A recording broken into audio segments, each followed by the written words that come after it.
cameras are rolling. Rolling. Sound speeding. The time has come for our celebration of cinema's classic, Real Monsters!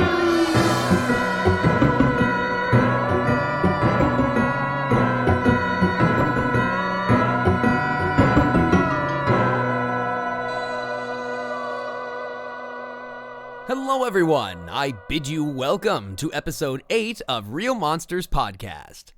I'm your host, AJ Danna, and I'm grateful you're tuning in. Thanks for joining me today. On the last episode, I previewed the Nerd Twins podcast's Universal Monsters special. Returning to the usual format of Real Monsters Podcast today, I have a very special guest. Historian, author, and original monster kid Mark Voger is here to talk about the monster craze of the late 50s and 1960s. If you are a monster fan and you don't currently own a copy of Mark Voger's book Monster Mash, I would highly recommend looking into getting a copy. The photos alone are worth the price, let alone the personal stories and interviews found throughout.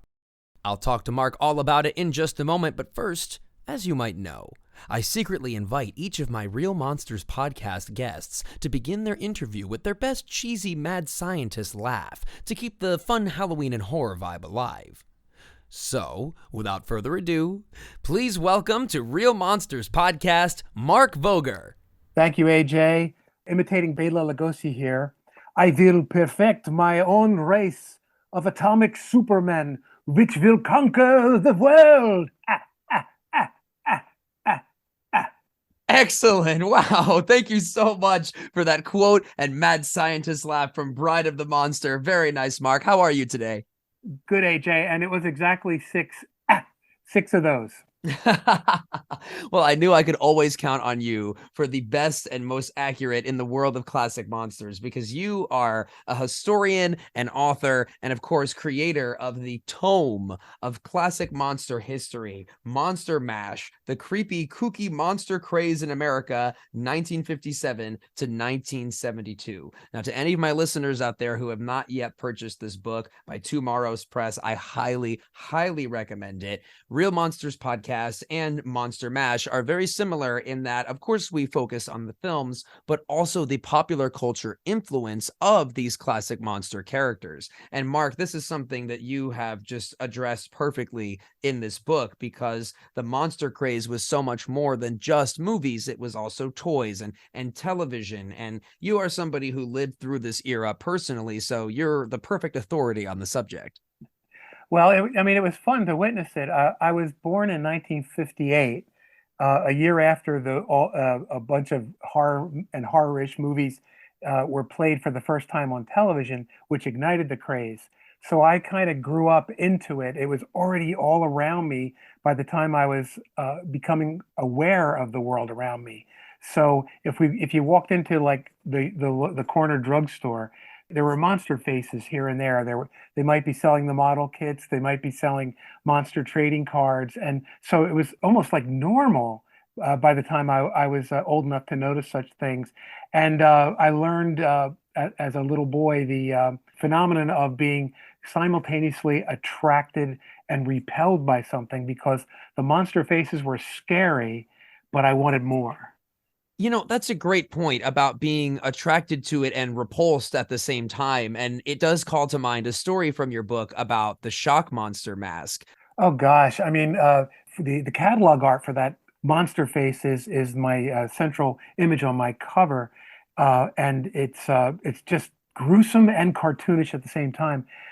With that mask, I made a monster movie that in the snow that was like Dr. Jekyll and Mr. Hyde kind of thing. We had like a felt black top hat, so we put it on top of the shock monster face.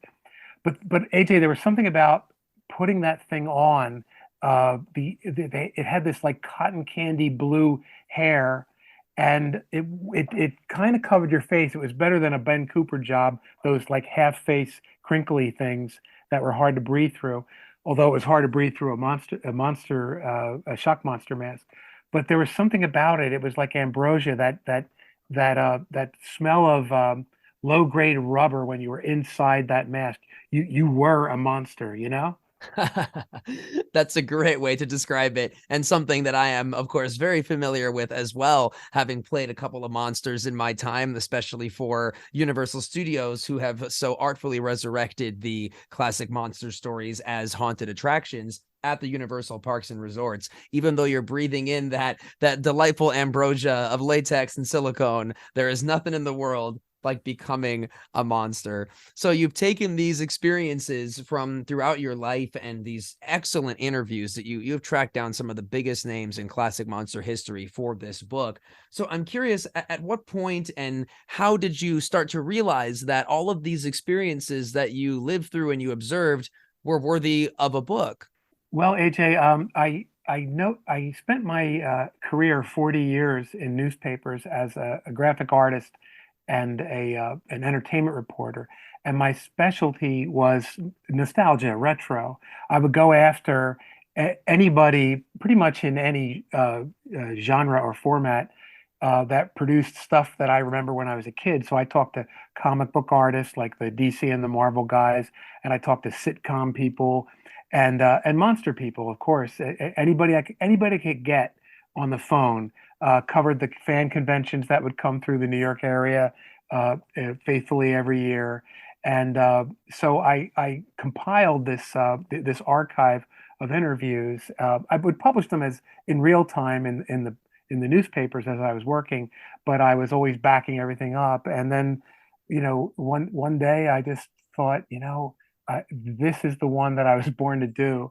So I pitched it to Tomorrow's, and their specialty was always comic books, but they did little pop culture things here and there. They did a Lego book, and they did a Captain Action doll book, and so it wasn't too far afield, and wound up being a big hit for them. I mean, the second printing has just recently sold out. So it was like I said, it was just kind of it just seemed like a project I was like born to do. I had all these interviews and I had the passion. Well, I'm really glad that you chose to publish them, and I'm glad Tomorrow's went ahead and did the same. And congratulations on the sellout, by the way. Oh yeah, well, it's fun, and I'm very very grateful. I still hear from new people who are discovering it for the first time. The book came out in 2015, so it's been a few years, but it's fun to go down memory lane, and also to interact with younger fans who don't remember the era, but they are also attracted and repulsed by the art from the era. Well, it is certainly a pleasure to have a tome like this, to have access to so many different aspects of the monster craze. In Burbank, there was a store called Creature Features that is unfortunately no longer with us. However, Creature Features not only, I believe, carried this book at one point, but also featured the Aurora model kits and old costumes and masks, and of course, old back issues of horror magazines and albums. And those are sort of a niche section of the monster craze that were once so popular that you don't hear about as much anymore. Sure, we have tie-in products like monster-inspired cereals, and we have monster movies showing on TCM, but the popular culture impact of these characters in the 60s and 70s specifically has, I don't want to say been lost to time, because it's far from the case, but it's not necessarily as well documented. And that's why I think it is so important to share these things with younger generations. Yeah, I quite agree, and plus, the younger people might not realize, and it's something that researching Monster Mash like really came to the fore, was that up until that period in the late 50s when the craze happened, monsters were still maligned characters. They parents and educators and politicians and clergy often denigrated monster characters as causing their children to have nightmares, or even glorifying the occult. So they were not they were looked down upon by adults by and large. But then once these movies were broadcast, movies such as Frankenstein, Dracula, The Mummy, and seen for the very first time by the young kids, the ratings were undeniable. The entire marketing world like really took notice. Like, wow, there's a need for this stuff and a hunger for this stuff. So as they started doing things like putting out Aurora putting out monster models, or Famous Monsters of Filmland magazine debuting on the stands in 1958. Other things that happened during this period, it became apparent that there was a like an insatiable hunger for monster media. Something that you mentioned there is something that I haven't talked about a whole lot on the show, but was absolutely integral in bringing these characters to that younger generation. And that's television, as you mentioned, when they started to realize that the ratings were undeniable. One of the things that helped bring these characters to the forefront for younger eyes was horror hosts, a concept that is still around to some degree. You've got, Svengoolie in the mainstream, and then in smaller markets, there's still other hosts, but your book has covered quite a few of the earliest and most influential horror hosts.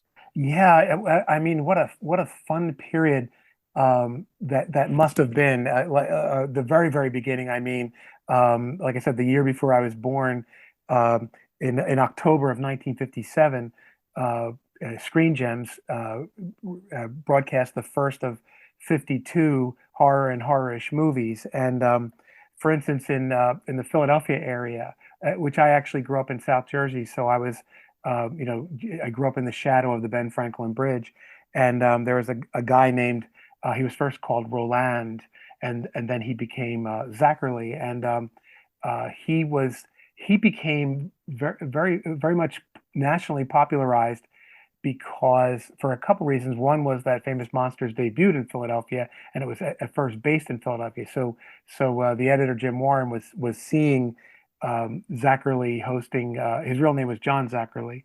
He was Roland in Philly, and then a year later he moved to New York and became Zachary, which weirdly kind of sounds like a monster name, but it was his real last name. And that horror host, they found that the horror host format was a great low budget way to like drum up excitement. It was things like this were done like going back to the 30s, and something called Ballyhoo, and what they used to call midnight spook shows, where they would show a tattered print of an old horror film, but get a new audience in with like live shows that introduced these movies. So it was kind of TV continuing the tradition, and so it caught on. In Pittsburgh, there was a guy called Chili Billy Cardilli. In Cleveland, there was a guy called Goulardi. You mentioned Svengoolie. He was not the first Svengoolie. The first Svengoolie was in Chicago, and he debuted in 1970. And then I grew up with a guy called Dr. Shock, also in Philly, and he also debuted in 1970. So it was just a way of creating excitement. And for a monster nerd on a Saturday night, it was like you had a friend, you know?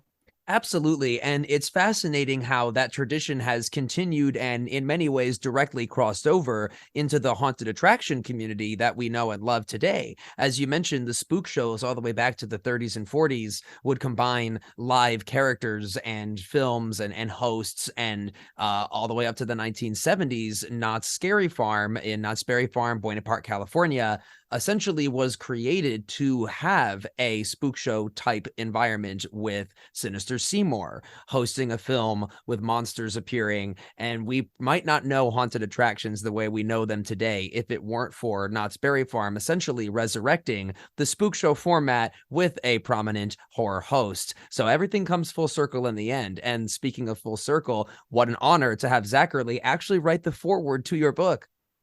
Oh yeah, he was the sweetest man. He was very accessible. Gosh, he was 98 years old when he died, just maybe, I don't know, 7 or 8 years ago. And he always came to a local convention in New Jersey, where I live, called Chiller Theater, twice a year. And he would always put on the outfit, and he would just, sign. He never charged for his autographs. He would charge for his photos, but on a little sign on his table would say Zachary's autograph, colon, priceless, And so I got to know him. My late wife Kathy Vogelsong was we were a writer photographer team She passed away in 2005, and we covered many, many events together. And she is always posing him in some different fashion. And he would always play ball. He was like I said, so accessible. So when I asked him if he would write the foreword, he said, "Yeah, terrific." Now knowing that he was now in his mid 90s, I just said, "How about if I interview you again, and then I'll fashion something together and I'll mail it to you based on like your words, and then well, if you have corrections, I wanted to make it as easy on him as possible, and so that's what we did, and he was still so sharp.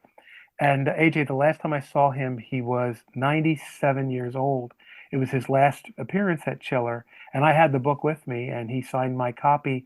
And knowing that he was closer to 100 than 90, and he needed a wheelchair, and but he was still doing like posing for photos with fans, doing the monster face, a 97-year-old man. So he was definitely a living example of the indomitable human spirit.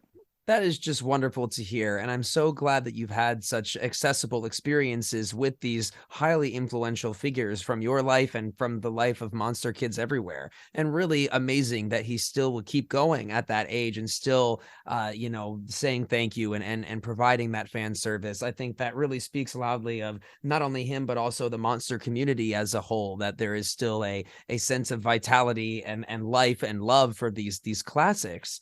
And that reminds me of a couple of situations in which I've had a chance to meet some of the stars of one of my favorites, and I know also one of your favorite 1960s horror properties, and that is Dark Shadows. When I was a child, I got to attend one of the Dark Shadows conventions in Hollywood, and I got to meet David Selby. I later went on to meet Lara Parker as well. And this was passed down to me from my mother. Dark Shadows is one of my favorite shows that combined vampires, werewolves, monsters, and I know it was also influential for you as well. Oh, absolutely. And please tell your mom I said hi. We go way back. Yeah, Dark Shadows was in my bloodstream. There was something about it. I was a Catholic school boy, and there was so much kind of Catholic iconography in any vampire story. And so it was a little bit confusing to me, but it also just kind of comforting. And I idolized Jonathan Frid as Barnabas Collins, and you mentioned Laura Parker, her portrayal of Angelique as a child. I got what she was doing. Like she was playing Angelique was evil, and Angelique wanted to steal Barnabas from Josette, but she was always hurt whenever Barnabas spurned her.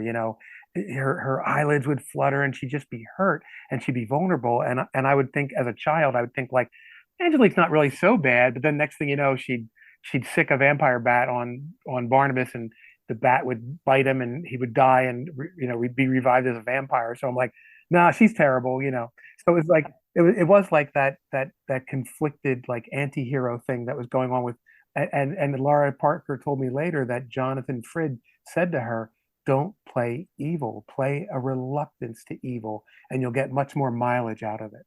That is a great observation about that performance, and very well advised on Jonathan Frid's part, as well, as he's almost a reluctant vampire. Well, not almost, he is completely a reluctant vampire. And also to backtrack a second, you are correct. You and my mother do go way back, and it's ironic that there were two classmates who knew each other who were both influenced by Dark Shadows, albeit on different paths. And that goes to show how genuinely mainstream this show was, that like people all across the school would be running home to watch the show after school. Oh yeah, and it's funny because we didn't even talk about it back then when we knew each other as Glassboro State college students in the '70s, and or else I would have said like Dark Shadows, man, but you know, and another thing I have to confess is that Catherine Leigh Scott, she was really my first crush, like I would like, and then I would hear Josette's theme playing on the on her little jewelry box that was an aspect of the show, and I would just have all these romantic thoughts, me a 10-year-old having like all these romantic thoughts and thinking like Josette is the one that Barnabas should be with, not Angelique. Like just having these crazy thoughts when you're a child, you know? Well, I have quite the opposite experience with Josette's theme. The music box used to scare me so much as a kid because of one particular sequence that sticks out in my mind. It's on one of the best of Dark Shadows VHS tapes. Josette is having a nightmare walking through the halls of Collinwood, and there's the music box is playing. It's very echoey, and there's fog. And then she looks out the window, and there is a neon green skull with eyeballs staring at her from the night sky, and she screams. And that sequence was pure trauma to me as a child. And I believe it or not, I've been mildly afraid of music boxes ever since. So Dark Shadows left a mark on me. Yeah, and it's that same thing of repulsion and attraction because like when you hear it, weirdly there's something comforting about being reminded of being terrorized when you're a child. I mean, uh, we I think you told me you play the sometimes play the Wolfman, Mm-hmm. and one time my favorite horror film is believe it or not is my favorite movie of all time is Abbott and Costello Meet Frankenstein, and I showed it to my little niece who's now grown and now married, and I sang at her wedding. But when she was 2, I showed her that movie at Halloween time, thinking, yeah, it's a kid's movie. Abbott and Costello are funny, And all of a sudden, Lon Chaney Jr. at the beginning of the movie turns into the Wolfman while he's calling Florida, and the Wolfman starts tearing a chair apart, and she screamed, and Oh, and every once in a while she says to me, like, I remember that time you scared me, like with having a sell me Frankenstein. Somehow or other, it did become a cherished memory, even though at that moment she was completely traumatized. oh, absolutely. I feel like Halloween in general has that effect. A lot of us who've grown up to be Halloween loving adults definitely remember those moments where we were scared of it as a kid. And they are looked back on as precious memories. And I'm also thrilled to hear you mention that Abbott and Costello Meet Frankenstein is your favorite movie because it is also one of mine and a subject I have talked about on the show many times and a subject I'd like to talk to you about another time. I think we could have a whole episode there, but I've had some very fun experiences related to that film, and including at the New Beverly Theater, which is owned by Quentin Tarantino out here in Los Angeles. I'm not sure if I told this story on the show before, but I got to attend a screening at the theater. It's always on film at the New Bev. So it's Abbott and Costello Meet Frankenstein, and half of the audience members are kids who have apparently never seen the film before. And what an experience to be in the theater with this movie that is truly timeless monster entertainment, hearing the reactions of these kids. Half of them thought it was hysterical, the other half were mildly frightened, and that's really the joy of that film. A little boy behind me turned to his mother and he said, "This is the funniest movie ever." And it just like really warmed my heart. And on the way out, I heard another one saying to his father, "Well, Dracula came on and I knew I'd be scared, but I was only a little scared." It really warmed my heart to see that. Yeah, because the amazing thing about the film is that the monsters play it straight. There's Frankenstein never gets hit in the face with a pie, and Mhm. so you can watch it and enjoy it as a real monster movie that just happens to have these funny characters in it, and it really works. The sets and the casting. I mean, it was only the second time Lugosi ever played Dracula, and Lon Chaney Jr. and Glenn Strange. I mean, it's to me, it's a movie miracle. I completely agree. And I know this is somewhat of a hot take, as they say nowadays, an unpopular opinion, but as humanized and truly groundbreaking and genius Boris Karloff's portrayal of the Frankenstein monster was, I personally prefer the way Glenn Strange looks as the character, probably because of the Don Post masks and the calendar mask that is pretty similar to the Glenn Strange look. I think you know a thing or two about the calendar masks as well. Well, AJ, it's funny that what you just said is blasphemy, and I absolutely agree. Even though Karloff is my very favorite actor in the world, I have to admit that it's the Glenn Strange Frankenstein that gets me because it's something about being a child. Karloff did art, but Glenn Strange did monster, and his face. It was Glenn Strange's lined face that was everywhere for, as you say, the calendars and the famous Monsters covers and all the marketing puzzles and everything that they did during the Monster craze, they relied more on Glenn Strange's image than Karloff's, and as a result, in my heart of hearts, even though I know better, it's the Glenn Strange Frankenstein monster that I love more. And you know, it's interesting how that continues to this day because we have a parking structure at Universal Studios called Frankenstein Parking, and there are custom graphics, you know, on the signs and on the placards where the cars park.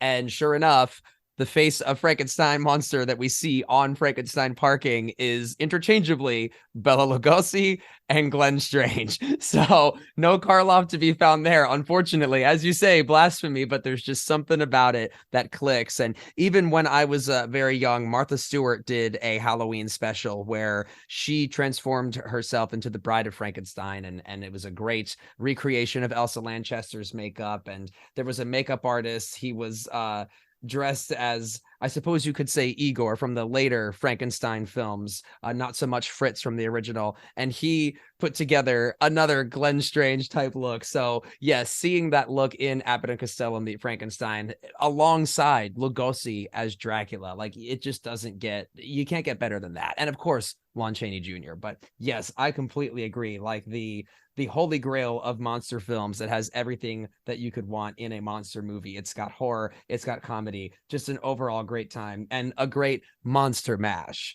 Now, speaking of monster mash, one of my favorite chapters in the book here, you've spoken a bit about Bobby Boris Pickett's song Monster Mash, also the title of the book. Easily one of the most enduring aspects of monster pop culture, the song Monster Mash. Tell us a little bit about the history of the song, and do you have any memories of discovering the Monster Mash? Oh yeah, I mean, it's one song that reliably gets played every Halloween. I always drive around and just keep hitting the buttons on, scanning, and it'll either Thriller by Michael Jackson or Monster Mash by Bobby Boris Pickett will invariably come up two or three times in a given day. It still sounds fresh. It still sounds great. I was able to interview Bobby Boris Pickett, and thankfully he wasn't tired of talking about it, because he just, he came through the other side. He now knows how important it is to people, and he also got, had fun like doing it again every year, and pressing the flesh, meeting the fans. But what's interesting is the way they created the song was he used to have a group, and I believe they did by the Diamonds, the song Lil Darlin', which has a speech in the middle of it, a little bit of spoken word. My darling, I need you to call my own. It's like a very 50s doo-wop thing. And he did it as Boris Karloff, and it got a big laugh.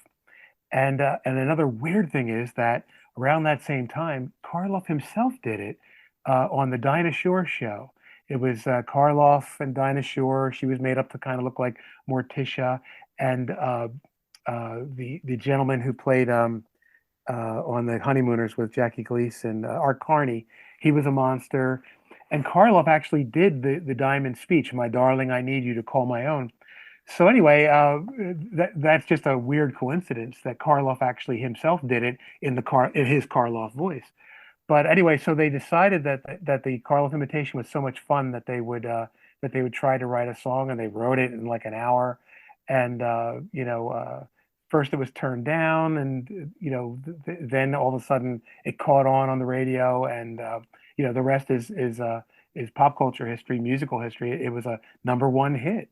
The Dark Shadows soundtrack album also has a few of those spoken word tracks. I'm particularly thinking of "I'll Be With You Always."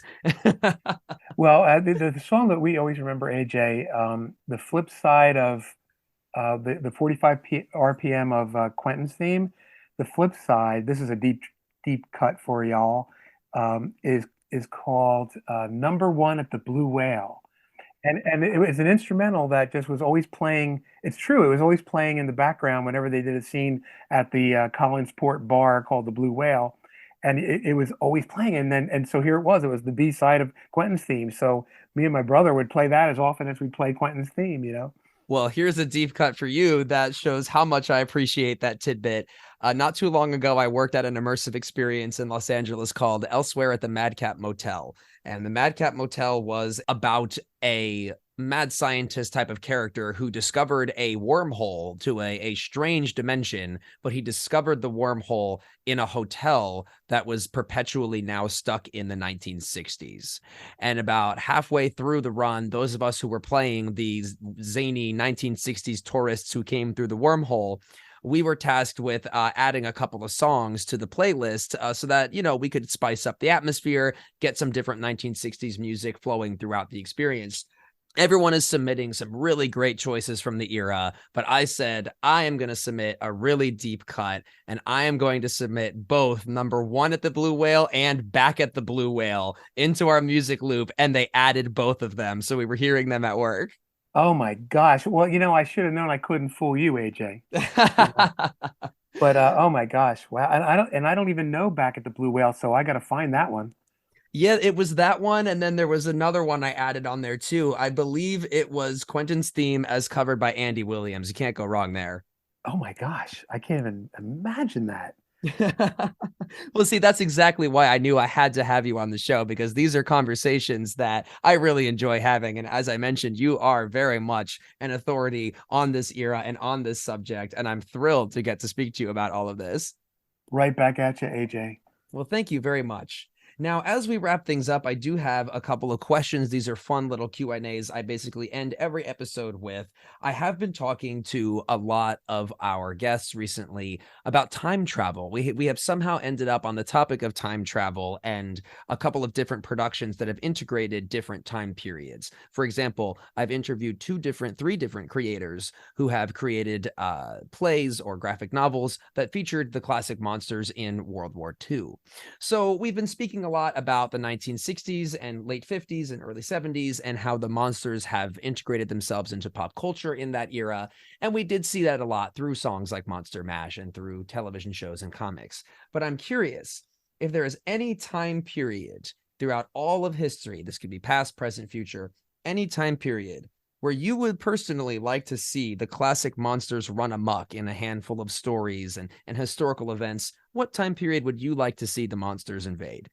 Well, AJ, I'm thinking Victorian England, just because one of the greatest ghost stories ever written was A Christmas Carol by Charles Dickens, of course.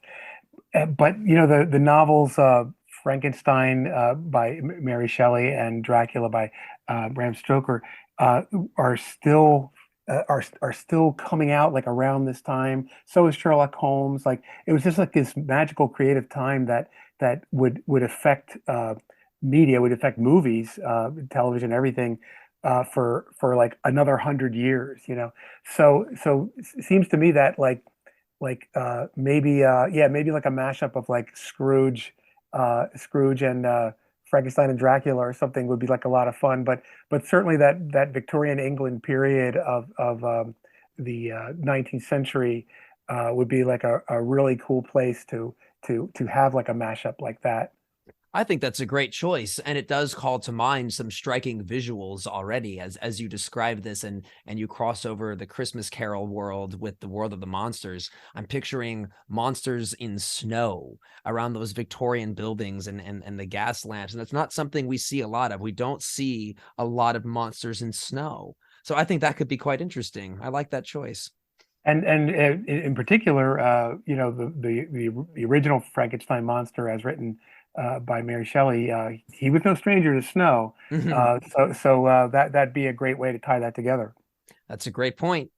Now, while we're talking about choices, I'm going to propose to you a very difficult choice. I know this question is easy for some, difficult for others, especially difficult for people like you and I who just have so many favorites. But if you had to pick one favorite classic monster, who would it be? Well, I guess the Frankenstein monster, because he just seems to he seemed to be like the monster of the monster craze. Like he was like the Beatles of the British invasion or something like that. Like or James Bond. Like he was the go-to monster, and everything seemed to revolve around him. and some of the mashups that they did, like House of Frankenstein 1944 and House of Dracula 1945, which had Carradine as Dracula, Glenn Strange as the monster, and Cheney Jr. as the Wolfman, and various other like Mad Doctors and Hunchbacks. Those movies, they always kind of saved Frankenstein for the climax. All the other monsterific activity would be going on, but then it would end with like reviving the monster and then him destroying the laboratory and dying in an inferno. And the same thing happened with our beloved Abbott and Costello Meet Frankenstein just 3 years later, which had the same classic Universal monsters. So yeah, I think that if not Ega or the Astounding She Monster, I would pick Frankenstein. Well, I think that is an iconic choice and one which has definitely continued to carry over into pop culture for that very reason, being the big boss, the granddaddy of the classic monsters. I heard someone mention recently that they were observing Frankenstein's face has become almost the Mickey Mouse of Universal, and I would completely agree with that. This is one of a few characters who really helped put Universal on the map, but the Frankenstein monster is a face that children around the world will recognize because of his place in pop culture, and the films of this era were absolutely a huge part of that. So I agree with that choice. Now, I would like to hear about your other work. You have several other books that you have written. You mentioned the British Invasion and the Beatles. I know you have a handful of other works about this era. Tell us about that. Yeah, and I wasn't trying to pre-plug, AJ, but no, my brand new book, it came out last week, is titled Britmania, and it's the subtitle is the British Invasion of the '60s in Pop Culture, and it's sort of like I always joke. I did another book called Groovy, which was about the psychedelic era, and one called Holly Jolly, which is all about Christmas past and Christmas, the history of Christmas in media. And whenever I would pitch these, I would just say, well, it's like Monster Mash, only you take out Frankenstein and you put in Santa Claus. So Britmania, the new one, is almost like Monster Mash, but take out Frankenstein, put in the Beatles. But it's all about how the country went. It was another craze, another proper craze. We went absolutely gaga over like all things British. Like suddenly like it wasn't just the Beatles, but all the bands that followed, like the Rolling Stones and the Kinks and the Who and the Yardbirds and the Animals and the Zombies, and then also so all that great music and Herman's Hermits. And then a lot of movies followed, like Hard Day's Night and Help, and a lot of television. There was a Beatles Saturday morning cartoon, and it even yielded some of the same kind of pop culture, like weird collectibles. Like there were bubble bath toys of Paul and Ringo, and there were dolls of the Beatles, and there were Beatles lunch boxes, and it was marketed to children, even though as the '60s progressed, the Beatles weren't marketing themselves to children anymore. They were coming up with more adult lyrical themes, and they weren't kind of playing that game anymore. But so there was this weird period in the mid '60s where they were still marketed that way, even though it wasn't the reality on the ground. So that's I'm trying to capture that very weird time, a weird and wonderful time in the '60s when all this stuff was going on. So that's called Britmania, brand new book. Well, it sounds like another thoroughly fascinating and well-researched read, and I definitely look forward to picking up a copy of that. And I just remain consistently impressed with how you've taken your passions and turned them into action. You've taken your observations from the era and turned them into these books which people can learn from. And I think we can learn more than a thing or two from you. So if you had any advice to give to fellow creators, whether they be writers or publishers, about taking their passions and turning them into art the way you have, what would your advice be? Well, my advice is always to just follow your own views, follow the things that you are passionate about. I mean, I was in newspapers for 40 years, and I always remember people around me who were my age saying like that they just can't stand. Like, there was some drudgery involved, and I'd always say, like, well, then do something you like in the newspaper, do something that means something to you in the newspaper, like try, try to please yourself. Like, one of those songs said, if you can't please yourself, you can't please nobody else. But yeah, so follow where your passion is always the thing. And then, of course, I would say to anybody in any medium, whether you want to be an actor or a writer or just an artist, whatever it is while you're following your passions, try to master the tools of your trade. Try to master illustration techniques, whether you do them on computer nowadays, or you still want to try to do old-fashioned media with ink on paper. Whatever it is, like practice. Well, I wholeheartedly agree. Thank you for sharing those words. And, the concept of taking your passions and spinning them into something that you can make is exactly one of the things I'm doing here with Real Monsters podcast. And I know it's also what you've done with not only your work in the newspapers, but also in these books. So when you take your passions and put something that you care about out into the world, you will attract other people who also care about those subjects. And that is what you have done with Monster Mash, because here we are and here I am. And I'm very grateful that you put forth these passions and turned them into such an excellent resource for all of us monster kids around the globe who can come together and share our passion for these topics. So thank you so much for joining me today, Mark. It's been a pleasure. Thank you for having me, AJ. I've really had a blast. Thanks.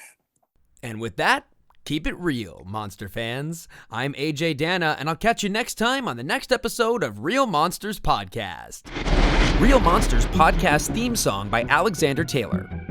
Real Monsters logo and key art by Will Davenport. Real Monsters Podcast is an unofficial fan tribute to the classic monster stories of yesterday, today, and tomorrow, and is not sponsored by any of the entertainment entities discussed. Any and all opinions expressed within Real Monsters Podcast are those of my own or those of my guests. Stay tuned and subscribe to Real Monsters Podcast for even more monstrous discussions.